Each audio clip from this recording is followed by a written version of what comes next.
Hello my dear students, एक बार फिर से आप सभी प्यारे बच्चों का आपके अपने यूट्यूब परिवार आनंद एजुकेशन पॉइंट में आपका हार्दिक स्वागत है। बच्चों के हाईली डिमांड पे 12th क्लास के आर्ट्स के बच्चों के लिए, क्योंकि बच्चों बोल रहे थे कि सर ज्योग्राफी में बहुत प्रॉब्लम हो रही है, ज्योग्राफी में लैंग्वेज नहीं बन रहा है, तो बच्चों के हाईली डिमांड पे 12th क्लास के उन सभी आर्ट्स बच्चों के लिए जिन्होंने अपने आर्ट्स के मेन पेपर में ज्योग्राफी को रखा है, तो ज्योग्राफी को टॉपिक वाइज हर चैप्टर वाइज आपको इम्पोर्टेंट क्वेश्चन जो आपके एग्ज़ाम व्यू से बड़ा इम्पोर्टेंट है, जो कि बोर्ड एग्ज़ाम 2024 जो अब सिर्फ 3-4 महीने रह गए आपके बोर्ड एग्ज़ाम के लिए, तो अब से एग्ज़ाम तक आपको चैप्टर वाइज इम्पोर्टेंट क्वेश्चन जो आपके एग्ज़ाम के लिए बहुत इम्पोर्टेंट अच्छे से याद कर लीजिएगा, क्योंकि आपके पेपर में इन्हीं सब में से कुछ ना कुछ प्रश्न आपको देखने को मिलेंगे। जो भी आपके शॉर्ट टाइप हो गए, जो भी आप पे लॉन्ग टाइप हो गए, वो आपको इन्हीं में से देखने को मिलेगा। सो बड़ा ही इंपॉर्टेंट वीडियो है 12th ज्योग्राफी के आर्ट्स के बच्चों के लिए, है ना, जो आप घर बैठे या फिर मेरे ऑफलाइन कोचिंग में या फिर आप कहीं भी भर रहे हो, आपके लिए ये जो शॉर्ट टाइप क्वेश्चन है, जो फर्स्ट टाइप में हम शॉर्ट टाइप लेंगे चैप्टर वाइज, फिर हम लॉन्ग टाइप लेंगे चैप्टर वाइज, आपको तैयारी करने में बहुत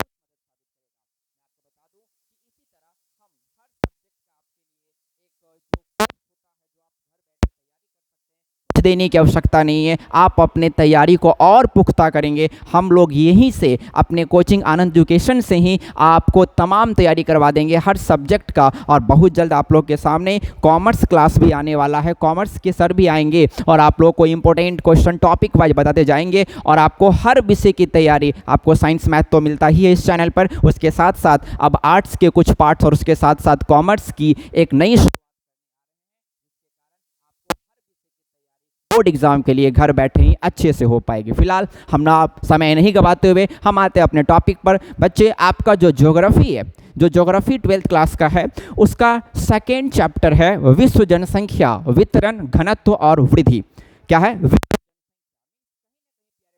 इस चैप्टर में आपके जनसंख्या पर विशेष जोर दिया गया है, और आप जानते हैं कि जनसंख्या के मामले में हमारा भारत अब विश्व में नंबर 1 हो चुका है। लेकिन ये जो जनसंख्या बढ़ रही है, ये कहीं ना कहीं हमारे देश के लिए एक चिंता का विषय भी तो बनता जा रहा है। अब इस टॉपिक में आपको ये भी पढ़ना है कि जनसंख्या यदि बढ़ रही है तो क्या समस्या होगी, जनसंख्या यदि बहुत ज़्यादा घट गई तो अभी समस्या होगी। तो जनसंख्या को नियंत्रण में रखना बड़ा इंपॉर्टेंट। उसके लिए क्या उपाय है, उसके लिए क्या हमारी जो हम अपने तरफ से क्या प्रयास कर सकते हैं, सरकार क्या प्रयास कर सकती है उसके लिए, इन तमाम बातों को इस चैप्टर में पढ़ना है। फिलहाल हम अब आते हैं इस चैप्टर वाइज इंपॉर्टेंट क्वेश्चन पर। आपके लिए आज का सेशन का सबसे पहला बहुत इंपॉर्टेंट क्वेश्चन है, इसको ध्यान से देख लेना और नोट डाउन कर लेना। जनसंख्या घनत्व से आप क्या समझते हैं? बहुत ईजी लैंग्वेज है, जो आपको 1 मिनट में आप वीडियो देखते ही याद कर लोगे। जनसंख्या घनत्व से आप क्या समझते हैं? आप उत्तर देखेंगे प्रति वर्ग किलोमीटर क्षेत्रफल पर, मैंने क्या बोला, प्रति वर्ग किलोमीटर क्षेत्रफल पर निवास करने वाले कुल लोगों की संख्या को किलोमीटर रहे हैं कि किसी क्षेत्र में जो क्षेत्रफल होता है किसी देश का, उस पर निवास करने वाले कुल लोगों की जनसंख्या को हम क्या कहते हैं? जनसंख्या घनत्व कहते हैं। मीन्स आप ये समझिए प्यारे बच्चे, जनसंख्या घनत्व का फॉर्मूला क्या क्या होता है कि जब कुल जनसंख्या को कुल क्षेत्रफल से भाग दे देते हैं, जब कुल जनसंख्या को कुल क्षेत्रफल से भाग दे देते हैं, तो उसे हम जनसंख्या घनत्व कहते हैं। आप सीधा समझिए, प्रति वर्ग किलोमीटर क्षेत्रफल पर, मेरे साथ बोलते जाओ सब आदमी, प्रति वर्ग किलोमीटर क्षेत्रफल पर निवास करने वाले कुल लोगों की संख्या को हम जनसंख्या घनत्व कहते हैं। मैंने क्या बोला, एक बार फिर से दोहराओ सब आदमी, प्रति वर्ग किलोमीटर क्षेत्रफल पर निवास करने वाले कुल लोगों की संख्या को जनसंख्या घनत्व कहते हैं। जनसंख्या घनत्व का फॉर्मूला क्या आया? कुल जनसंख्या बट्टा कुल क्षेत्रफल। उम्मीद है आपको जनसंख्या घनत्व समझ में आ गया होगा। यहाँ से ऑब्जेक्टिव भी आ सकता है, जनसंख्या घनत्व बराबर कुल जनसंख्या बट्टा कुल क्षेत्रफल। ठीक है, आते हैं आज का दूसरा प्रश्न आपके लिए प्यारे बच्चे। आज का दूसरा प्रश्न है उत्प्रवास क्या है? उत्प्रवास क्या है? देखिए कि कितना सिंपल इसका आंसर है। जब गांव का कोई भी व्यक्ति रोजगार की कमी के कारण एक स्थान से दूसरे स्थान रोजगार पाने के लिए जाता है, जब गांव का कोई भी व्यक्ति रोजगार की कमी के कारण एक स्थान से दूसरे स्थान क्यों जाएगा भाई वो? क्योंकि रोजगार की कमी है तो क्या पाने जाएगा? रोजगार पाने ही जाएगा। तो जब गांव का कोई भी व्यक्ति रोजगार की कमी के कारण एक स्थान से दूसरा स्थान रोजगार पाने के लिए जाता है तो उसे हम क्या कहते हैं? उत्प्रवास कहते हैं। बहुत इंपॉर्टेंट प्रश्न एग्जाम के लिए। उत्प्रवास क्या है? तो क्या बोलेंगे? जब गांव का कोई भी व्यक्ति रोजगार की कमी के कारण एक स्थान से दूसरे स्थान तक जाता है, रोजगार पाने के लिए जाता है, उसे क्या कहते हैं? उत्प्रवास कहते हैं। आज पहला क्वेश्चन क्या था? जनसंख्या घनत्व क्या है? जल्दी से बता दो। प्रति वर्ग किलोमीटर क्षेत्रफल पर निवास करने वाले कुल लोगों की संख्या को जनसंख्या घनत्व कहते हैं। जनसंख्या घनत्व बराबर कुल जनसंख्या बट्टा कुल क्षेत्रफल। उत्प्रवास क्या है? जब गांव का कोई भी व्यक्ति रोजगार की कमी के कारण एक स्थान से दूसरे स्थान रोजगार पाने के लिए जाता है, उसे हम क्या कहते हैं? उत्प्रवास कहते हैं। आप इसका स्क्रीनशॉट लीजिए, इसको घर पे नोट्स बनाइए और इसी को याद करते चलिए। आपके पेपर के लिए ये इंपॉर्टेंट प्रश्न है। अब आप इसके आगे जो आपका तीसरा नंबर होगा, चौथा नंबर होगा, उसको हम लोग देखते हैं नेक्स्ट स्लाइड में। स्क्रीनशॉट लिए।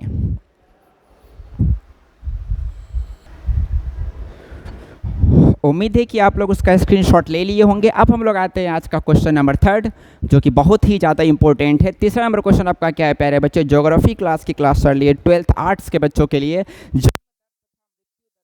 स्पष्ट करें। बहुत इंपॉर्टेंट क्वेश्चन है कि जन्म दर तथा मृत्यु दर में अंतर स्पष्ट करें। तो एक तरफ हमें लिखा है जन्म दर, एक तरफ लिखा हमने मृत्यु दर। जरा ध्यान देंगे, जन्म दर क्या होता है?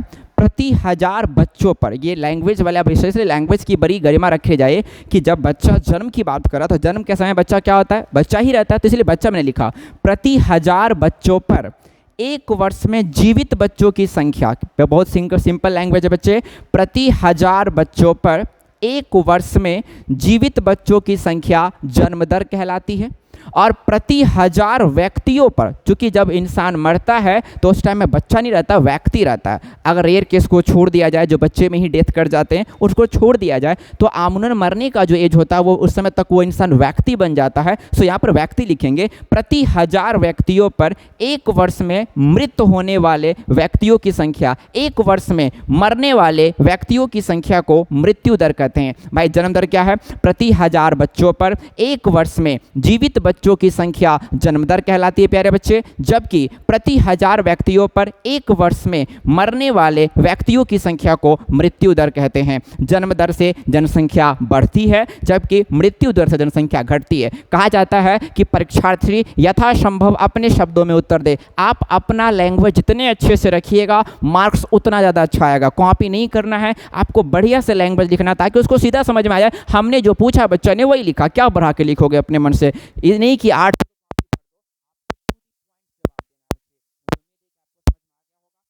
क्वेश्चन है आपका, बड़ा इंपॉर्टेंट क्वेश्चन ये भी। किसी देश की जनसंख्या तीव्र गति पर बढ़ने पर, किसी देश की जनसंख्या तीव्र गति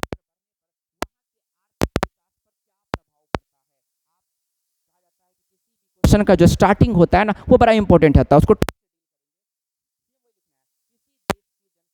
तीव्र गति पर बढ़ने पर वहां के आर्थिक विकास पर निम्नलिखित प्रभाव पड़ेगा। सबसे पहला प्रभाव क्या पड़ेगा? भोजन की समस्या। भाई जब जनसंख्या ज़्यादा बढ़ जाएगी और कमाने वाले घर में कम रहेंगे तो भोजन की समस्या ही हो जाएगी, है ना। तो इसलिए कहा था कि जनसंख्या पर नियंत्रण करना बड़ा जरूरी है। तो जनसंख्या बढ़ने से पहला क्या होगा? भोजन की समस्या होगी। दूसरा, आय के बचत में कमी होगा। भाई जब जनसंख्या बहुत ज़्यादा बढ़ जाएगी तो लोग जो कमाएंगे वो ज़्यादा बचत,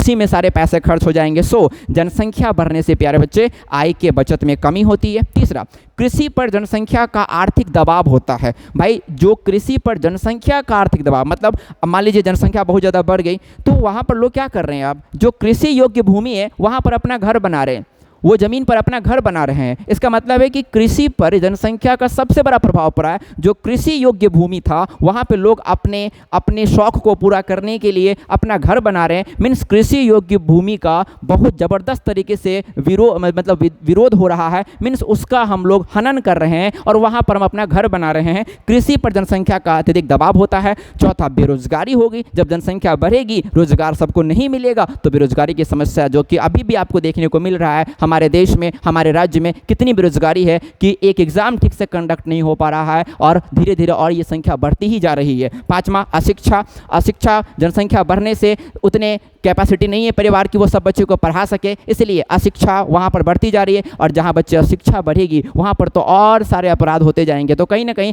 जनसंख्या जो बढ़ती है उससे बहुत तरह की समस्या हमको देखने को मिल रही है। और एक है आवास, जनसंख्या बढ़ने से आवास की संख्या बढ़ जाती है। आप देखते हैं कितने ऐसे लोग हैं जो घुमक्कड़ जंतु, जो घुमक्कड़ इंसान है, वो घूम घूम के अपना, जिसको हम आदिवासी कहते हैं, वो कहीं और रहे, उनकी जनसंख्या इतनी बढ़ चुकी है कि वो घूम घूम कर अपना जीवन बिताते हैं, कहीं उनको आवास नहीं मिल पाता है। तो कहीं ना कहीं जो हमारा जनसंख्या बढ़ने से इतनी सारी समस्या देखने को मिलती है। सबसे पहला बता दो भोजन की समस्या होती है, दूसरा आय के बचत में कमी होती है, तीसरा कृषि पर जनसंख्या का अधिक दबाव होता है, चौथा बेरोजगारी की समस्या होती है, पांचवा शिक्षा की समस्या होती है और छठा कहीं ना कहीं आवास की समस्या भी आपको देखने को मिलती है। उम्मीद है आपको ये समझ में आ जाएगा। टू दी पॉइंट लिखना, टू दी फैक्ट बात लिखना, कोई बढ़ा कर नहीं लिखना। आपको जितना आप जानते हैं आपको उसी को सुंदर ढंग से लिख के आना, आपका नंबर एकदम मिलेगा, कोई बढ़ाना नहीं है। जो अगर अंतर पूछा है 2 मार्क्स से आपको 2 नंबर ही, आपको 2 अंतर ही देना है और ये ज़्यादा आपकी एग्जाम में 2 मार्क्स में ही आएगा, 5 मार्क्स में तो नहीं आएगा कभी, 2 मार्क्स में ही आएगा। इसलिए आपको टू दी पॉइंट बात करना है। भाई जन्म दर क्या है?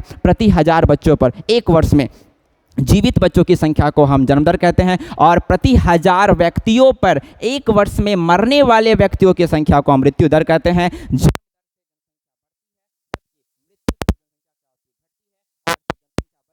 तो आपके आर्थिक विकास पर क्या प्रभाव पड़ेगा? बच्चे, भोजन की समस्या होगी, आय के बचत में कमी होगी और कृषि पर जनसंख्या का अत्यधिक दबाव होगा, बेरोजगारी होगी, उसके बाद अशिक्षा होगा और कहीं ना कहीं आवास की समस्या भी होगी क्योंकि घर फिर लोग नहीं बना पाएंगे। जैसे कि एग्जाम्पल इसका है आदिवासी जो घूम घूम कर अपना जीवन व्यतीत करते हैं। उम्मीद है कि आपको ये 2 क्वेश्चन समझ में आ जाएगा। फिर से आप इसका स्क्रीनशॉट लिखें, उसका नेक्स्ट स्लाइड में हम एक क्वेश्चन और देखेंगे और हर दिन हम 5-10 क्वेश्चन करेंगे ताकि आपको एग्जाम आते आते एक पूरा लिस्ट बन जाए, एक अच्छा नंबर ऑफ क्वेश्चन बन जाए और आप वही करके जाएंगे, आपके एग्जाम में उसी में से क्वेश्चन आएगा। आप फिलहाल इसका स्क्रीनशॉट लीजिए। Thank you.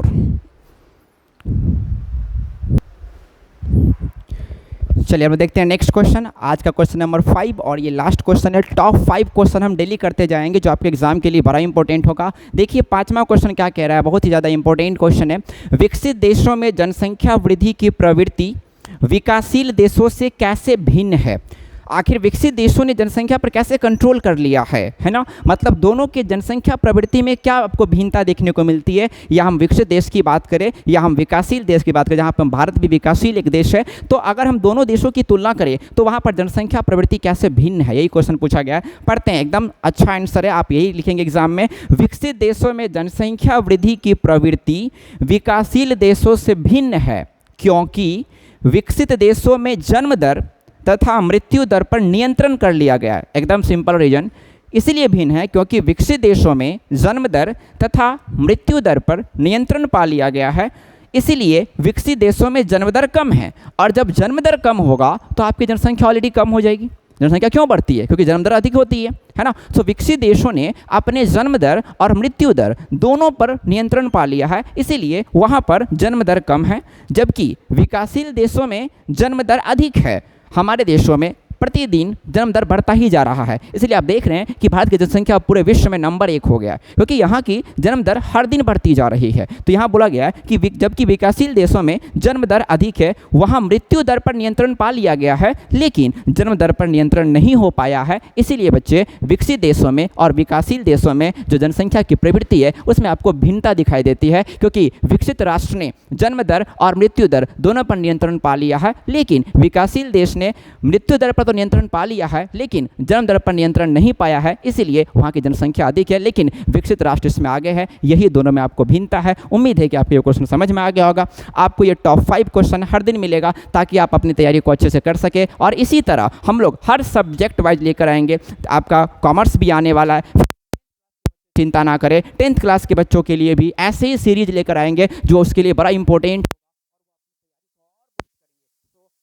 कहीं भी इस वीडियो को देख रहे हैं, यदि आपको पसंद आ रहा है, एक सुंदर सा नोट्स बनाइए, अपने एग्जाम का प्रिपरेशन करिए, और यदि आपको वीडियो अच्छा लगे तो आप इसको लाइक और शेयर ज़रूर करें। यदि आप चैनल पर नए आए हैं बच्चे, इस चैनल को सब्सक्राइब कर लीजिए, ताकि आपको इस चैनल पर हर दिन जो भी वीडियो अपलोड होगा वो आपको मिल जाए, जल्दी मिल जाए, और आप अपनी तैयारी को और स्ट्रॉन्ग करें, क्योंकि हमारे पास अब 4 महीने का समय है, और इसी 4 महीने में वो हर चीज़ पढ़ के जाना है जो बिहार बोर्ड पूछता है। उम्मीद है आपको ये सेशन समझ में आया होगा। आप इसको अच्छे से नोट्स बनाइए, क्योंकि हम हमेशा कहते हैं अच्छा नोट्स होगा तो आपको रिवीजन करने में ही मजा आएगा। Thank you so much. उम्मीद है आपको ये समझ में आएगा।